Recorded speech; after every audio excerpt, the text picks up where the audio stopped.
140 ಜನ ನಮ್ಮ ಜೊತೆಯಲ್ಲಿದ್ದಾರೆ. ನಮ್ಮ ಸರ್ಕಾರ ಇದೆ. 5 ವರ್ಷ ನಮಗೆ ಜನ ಆಶೀರ್ವಾದ ಮಾಡಿದ್ದಾರೆ. 2023ರಲ್ಲಿ 28ರಲ್ಲೂ ನಾವೇ ಬರ್ತೀವಿ. ಹೌದಾ? 28ರಲ್ಲೂ ನಾವೇ ಬರ್ತೀವಿ ಅಧಿಕಾರಕ್ಕೆ. ಬಿಜೆಪಿನ ಕರ್ನಾಟಕದಲ್ಲಿ ಯಾವ ಕಾಲದಲ್ಲೂ ಕೂಡ ಆಶೀರ್ವಾದ ಮಾಡಲ್ಲ ಜನ, ಗೊತ್ತಿದೆ. ನಿಮ್ಮ ಮಾತಿನಿಂದ ಮನೆ ಮುಖ್ಯಮಂತ್ರಿಗಳೇ ಬಹಳ ಬೇಜಾರಾಯ್ತು. ನಿಮ್ಮನ್ನ ಬರಲ್ಲ ಅಂತ ಆಸೆ ಪಡ್ತಾ ಇದ್ರು. ನೀವು ಈಗ 2 ಸಾರಿ ಅಧಿಕಾರ ಮಾಡಿ, 2 ಸಾರಿ ಅಧಿಕಾರ ಮಾಡಿದ್ದೀರಿ. ಯಾವತ್ತಾರು ಜನರ ಆಶೀರ್ವಾದ ಪಡ್ಕ ಬಂದಿದ್ದೀರ ನೀವು? 2018ರಲ್ಲಿ ಇರ್ಬೋದು. ಯಾವತ್ತಾರು ಜನರ ಆಶೀರ್ವಾದ ಪಡ್ಕ ಬಂದಿದ್ದೀರಾ? ಆಪರೇಷನ್ ಕಮಲ ಹಿಂಭಾಗಲಿನಿಂದ ಬಂದಿರತಕ್ಕಂಥದ್ದು.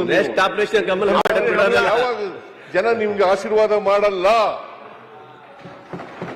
2019ರಲ್ಲಿ ಅವ್ರಿಗೆ ಆಶೀರ್ವಾದ ಮಾಡಿದ್ರ? ಜೆಡಿಎಸ್ ಜೊತೆ ಹೋದ್ರಿ, ಅವ್ರ ಮನೆ ಬಾಗಿಲಿಗೆ ಹೋಗಿದ್ರಿ ಜೆಡಿಎಸ್ ಜೊತೆ. ಆಯ್ತು, ಹಾಗೆ ನಮ್ಗೆ ಮಾಡಿರ್ಲಿಲ್ಲ, ನಾವು ಅವ್ರ ಮನೆಗೂ ಹೋಗಿರ್ಲಿಲ್ಲ. ಹೋಗಿದ್ರು ಅಂತ ಹೇಳ್ತಾರಲ್ಲ ಸರ್. ಅವ್ರು ಹೇಳಿದ್ರೆ ಅವ್ರ 1000 ಹೇಳ್ತಾರೆ, ಅವ್ರ 1000 ಹೇಳ್ತಾರಪ್ಪ. ಯಾರು ಹೋಗಿರ್ಲಿಲ್ಲ. ಆಗ ಬಿಜೆಪಿ ಕೊಡ್ತೀರಿ ಸುರೇಶ್, ಅವ್ರು ನೀವೇ ಸೇರಿಸ್ಕೊಂಡು ನೀವ್ಯಾಕೆ ಅವ್ರ ಜೊತೆ ಹೋಗಿದ್ದೀರಿ?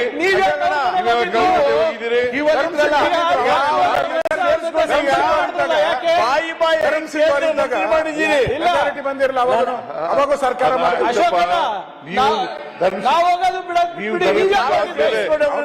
ಜೊತೆಲಿ ಹೋಗಿರ್ಲಿಲ್ವಾ ಸರ್? ಅವ್ರು ನೀವು ಜೊತೆಲಿ ಹೋಗಿರ್ಲಿಲ್ವಾ? ಅವರೇ ಫಸ್ಟ್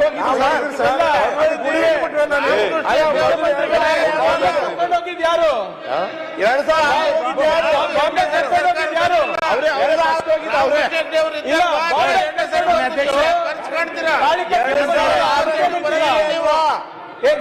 ಯಡಿಯೂರಪ್ಪ ನೀವ್ ನೆನ್ಪಿದ್ರೆ ಹೌದಾ? ಇಲ್ಲ ನೀವೇ ಮುಖ್ಯಮಂತ್ರಿ ಅಂದ್ಬಿಟ್ಟು ಮಾನ್ಯ ಮುಖ್ಯಮಂತ್ರಿಗಳೇ, ಮಾನ್ಯ ಅಧ್ಯಕ್ಷರೇ,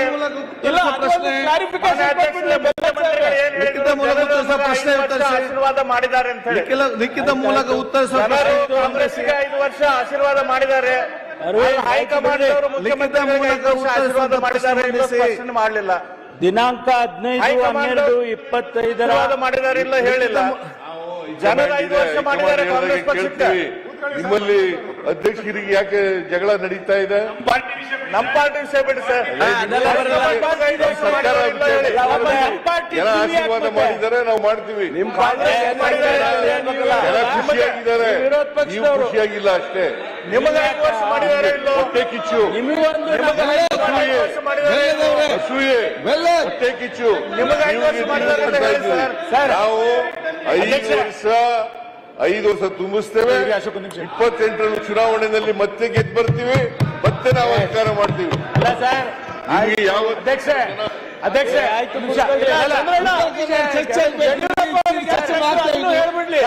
ಮುಖ್ಯಮಂತ್ರಿಗಳೇ, ಯಡಿಯೂರಪ್ಪ ಬ್ಯಾಂಕ್ವೆಟ್ ಹಾಲ್ ಅಲ್ಲಿ ಅಲ್ಲಿಂದ ಯಾಕೆ ಕೆಳಗಿಳಿಸಿಲ್ಲ? ನಮ್ಮ ಸರ್ಕಾರನಾಗಿಲ್ಲ, ರಾಮಕೃಷ್ಣ ಚಂದ್ರಬಾಬು ಮಾತ್ರ 2ನೇ ಸಾರಿ ಸರ್ಕಾರ ಬಂದಿದೆ ಹೊರತು ದೇವರಾಜ ಸಿದ್ದಾಗ ಬಂದ ಚರ್ಚೆ ದಯಮಾಡಿ ಕೇಳಿ. 2020 ಯಡಿಯೂರಪ್ಪ ಅದೇ ಹೇಳಿ ನಮ್ಗೆ. ಹೆಗ್ಡೆ ಅವ್ರು ಬಿಟ್ರೆ ಯಾವ ಯಾಕೆ ಮಾಡಿದ್ರಿ? 3 ಸಾರಿ ಬದಲಾವಣೆ ಮಾಡಿದ್ರಿ ಯಡಿಯೂರಪ್ಪನವ್ರಿಗೆ ಯಾಕೆ? ನಮ್ಮ ಜೊತೆ ಇದ್ದವರು ನೀವು ಅಲ್ಲಿ ಹೋಗಿದ್ದೀರಿ, ಈಗ ಅಲ್ಲಿ ಹೋಗಿ ಡಿಫೆಂಡ್ ಮಾಡ್ತಾ ಇದ್ದೀರಿ. ಮಾನ್ಯ ಅಧ್ಯಕ್ಷರೇ, ನಾನು ಬಹಳ ಸ್ಪಷ್ಟವಾಗಿ ಹೇಳ್ತೀನಿ, ನಮ್ಮಲ್ಲಿ ಹೈಕಮಾಂಡ್ ಇದೆ. ಹೈಕಮಾಂಡ್ ಏನು ತೀರ್ಮಾನ ಮಾಡ್ತಾರೆ ಅದರ ಮಾಡ್ತೀವಿ. ಅದು ಒಂದು. ಎರಡನೇದು ಜನ ನಮಗೆ ಆಶೀರ್ವಾದ ಮಾಡಿದ್ದಾರೆ. 5 ವರ್ಷ ಇರಿ ಅಂತ ಜನ ಆಶೀರ್ವಾದ ಮಾಡಿದ್ದಾರೆ. 2013ರಲ್ಲೂ ಆಶೀರ್ವಾದ ಮಾಡಿದ್ದಾರೆ, 2023ರಲ್ಲೂ ಆಶೀರ್ವಾದ. ಈ ಬಿಜೆಪಿಯವರಿಗೆ ಒಮ್ಮೆಲೂ ಕೂಡ ಆಶೀರ್ವಾದ ಮಾಡಿಲ್ಲ,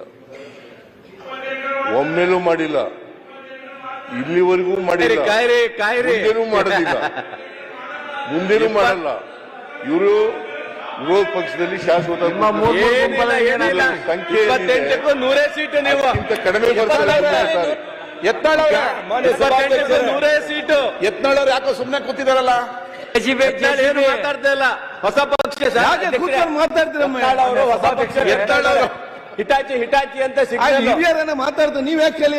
ಜೆಸಿಬಿ ಪಕ್ಷದ ಅಧ್ಯಕ್ಷರು ಅಧ್ಯಕ್ಷರೇ, ಈಗ 5 ವರ್ಷ ಮುಖ್ಯಮಂತ್ರಿ ಯಾರು ಅನ್ನೋದು ಅಷ್ಟೇ ಒಂದೇ ಸಮಾಧಾನ. ಪ್ರಶ್ನೆ ಇದೆ ಇಲ್ಲಿ. ಇಷ್ಟು ದಿವಸ ಮುಖ್ಯಮಂತ್ರಿಗಳು ಸಿದ್ದರಾಮಯ್ಯನವರು ನಾನೇ ಮತ್ತೆ ಬೇರೆ ಮುಂದುವರಿತೀನಿ 5 ವರ್ಷ ಅಂತ ಇದ್ರು. ಯಾಕೆ ಮಾತಾಡ್ತಾರೆ? ಏಕವಚನದಿಂದ ಬಹುವಚನ ಬಂದಿದ್ದಾರೆ. ನಾನು ನನ್ನ ಜಗತ್ ನಾವು ಅಂತ ಬಂದಿದ್ದಾರೆ. ಆಯ್ತು, ಪ್ರಾಯಶಃ ಕನಕದಾಸರು ನಾನು ಹೋದಲ್ಲಿ ಮಾತ್ರ ಹೋಗುತ್ತೇನೆ ಎಂದಿದ್ರಲ್ಲ, ಅದನ್ನ ಇವತ್ತು ಅನುಷ್ಠಾನಕ್ಕೆ ತಂದಿದ್ದಾರೆ. ಈಗ ನಾನು ಓದರೆ ಓದಾನು ಓದೇನು ನಾನು ಅದು ಕನಕದಾಸ್ ಹೇಳಿರೋದು. ನಾನು ಹೋದರೆ ಓದೇನು ಅಂತ ಅವ್ರು ಕನಕದಾಸ್ ಹೇಳಿದ್ರು. ಕನಕದಾಸರಿಗೂ ನನಗೂ ಕಂಪೇರ್ ಮಾಡಕ್ ಹೋಗ್ಬಿಡಿ ನೀವು. ಜೆಸಿಬಿ ಪಾರ್ಟಿಯವರೇ ಕನಕದಾಸರಿಗೂ ನಾನು ಹೋಗಿ ನಾವು ಆಗ್ತಾ ಇದೀವಿ. ನಾವು ಸರ್ಕಾರ ಮಾಡ್ತಾ ಇದ್ದೀವಿ. ನಾವು ಬಹುವಚನ ಇದು ಯಾವಲ್ಲೂ ಏಕವಚನ ಅಲ್ಲ. ಮೊನ್ನೆ ನೋಡಿದ್ರಿ ಸರ್. ನಮ್ಮ ಸರ್ಕಾರ ಅಂತ ಅಲ್ಲ. ರಾಜ್ಯದ ರಾಷ್ಟ್ರದ ಹಣಕಾಸು ಸಚಿವರ ಬಗ್ಗೆ ನೀವು ಯಾವ ವಚನ ಯೂಸ್ ಮಾಡಿದ್ದಾರೆ ಇಡೀ ದೇಶ ನೋಡಿದ್ರೆ. ನಾನೇ ಮುಖ್ಯಮಂತ್ರಿ, ಈಗಲೂ ಮುಖ್ಯಮಂತ್ರಿ. ಇಲ್ಲಿವರೆಗೆ ಹೈಕಮಾಂಡ್ ಇಲ್ಲೇ ಇರೋದು ನಿಮ್ಗೇನ್ ಪ್ರಾಬ್ಲಮ್ ಈಗ? ನಿಮ್ಗೇನ್ ಪ್ರಾಬ್ಲಮ್? ಮೂರು ಜನ ಬದಲಾವಣೆ ಮಾಡಿದ್ರೆ ಸರ್, ನೀವು ಏನ್ ಹೇಳಿದ್ರಿ? ನಾನೇ ಮುಖ್ಯಮಂತ್ರಿ ಮುಂದಿನ 5 ವರ್ಷ. ಈಗಲೂ ನಾನೇ ಈಗ ಏನ್ ಹೇಳ್ತಿದ್ರಿ? 5 ಮುಂದೇನು? ಈಗಲೂ ನಾನೇ ನಾಡಿದ್ದು ಜನವರಿ ನಂತರ ಏನ್ ಹೇಳಿ? ಜನವರಿ ನಂತರ ಏನ್ ಹೇಳಿ? ಮುಖ್ಯಮಂತ್ರಿ. ಈಗ ನಾವು ಹೈಕಮಾಂಡ್ ನಿಮ್ಗೇನ್ ಪ್ರಾಬ್ಲಮ್ ಈಗ? ಹೋಗ್ತಾ ಇರಲಿಲ್ಲ ಸರ್. ಈಗಲೂ ಮುಖ್ಯಮಂತ್ರಿ. ಅದಕ್ಕೆ ಅಧಿವೇಶನ ಆಗಿದೆ. ಈಗಲೂ ಮುಖ್ಯಮಂತ್ರಿ. ವಿರೋಧ ಪಕ್ಷದ ನಾಯಕರ ಸ್ಥಾನಕ್ಕೆ ಆಯ್ತು, ಅದಲ್ಲ ಈಗ. ಸುನೀಲಣ್ಣ ಇಲ್ಲಿ ಮುಂದೆ ಬರ್ಲಿಕ್ಕ ಅಧ್ಯಕ್ಷರೇ ಲಿಖಿತ ಮೂಲಕ ಉತ್ತರ ಮಂಡಿಸಿ. ಗೃಹ ಸಚಿವರಿಂದ ಮಂಡಿಸಿ. ನಮ್ಗೇನು ಮಂಡಿಸಿ. ಅಲ್ಲ ಒಂದು ನಿಮಿಷ. ನಮ್ಮಲ್ಲಿ ಯಾರು ಮುಖ್ಯಮಂತ್ರಿ ಪ್ರಾಬ್ಲಮ್ ಅಜಯ್ ಬೇಜಾರಿಲ್ಲ. ಅವರೇ ನಾನು ಹೇಳಿದ್ದೀನಿ ನಾನೇ ಮುಖ್ಯಮಂತ್ರಿ ಅಂತ ಹೇಳಿದರೆ ಇದೇ ಸದನಕ್ಕೆ ಮೆಸೇಜ್ ಹೋಗ್ಬೇಕಾಯ್ತು. ಬೇರೆ ಬೇರೆ ಸುದ್ದಿ ನಮ್ಮಲ್ಲಿ ಯಾರಾದ್ರೂ ನಿಮ್ದೇನ್ ಪ್ರಾಬ್ಲಮ್? ನಾನು ಅಧ್ಯಕ್ಷ ಒಂದು ಪುಸ್ತಕ ಬರೆಯೋಣ ಅಂತಿದ್ದೀನಿ. ಚಾಣಕ್ಯ ತಂತ್ರಗಳು ಅಂತ ಇದೆ ನಮ್ಮಲ್ಲಿ. ಚಾಣಕ್ಯನ ತಂತ್ರಗಾರಿಕೆ ಅಂತ. ಚಾಣಕ್ಯ. ನಾನು ಒಂದು ಸಿದ್ದರಾಮಯ್ಯನವರ ತಂತ್ರಗಾರಿಕೆ ಅಂತ ಬರೀಬೇಕು ಅಂತ ಇದೆ. ಬರೀ, ನಾಳೆ ಒಂದ್ಸಲ ಅಲ್ಲ, ನಾನು ಅವ್ರ ಪರವಾಗಿ ಮಾತಾಡ್ತಾ ಇರೋದು. ಅದರಲ್ಲಿ ಒಂದು ಸನ್ನಿವೇಶ ಬರ್ತದೆ ಅಧ್ಯಕ್ಷರೇ, ಚಾಣಕ್ಯ ಇದ್ರಲ್ಲಿ ಬರೀ ತೊಂದರೆ ಇಲ್ಲ. ಒಂದು ಇರುವೆ ಅಧ್ಯಕ್ಷರೇ, ಅದು ದೆಹಲಿಗೆ ಹೋಗ್ಬೇಕು ಅಂತ ಪ್ರಯತ್ನ ಮಾಡ್ತಾ ಇದ್ದೀನಿ. ಯೋಚನೆ ಅದು ಹೋಗ್ಬೇಕಂದ್ರೆ ಎಷ್ಟು ಜನ್ಮಗಳು ಬೇಕು? ಹೋಗಕ್ಕಾಗಲ್ಲ. ಪ್ರಶ್ನೆ ಜೋಬಲ್ಲಿ ಸೇರ್ಕೊಂಡ್ಬಿಡ್ತೈತೆ. ಡೆಲ್ಲಿಗೆ ಹೋಗೋ ಜೋಬಲ್ಲಿ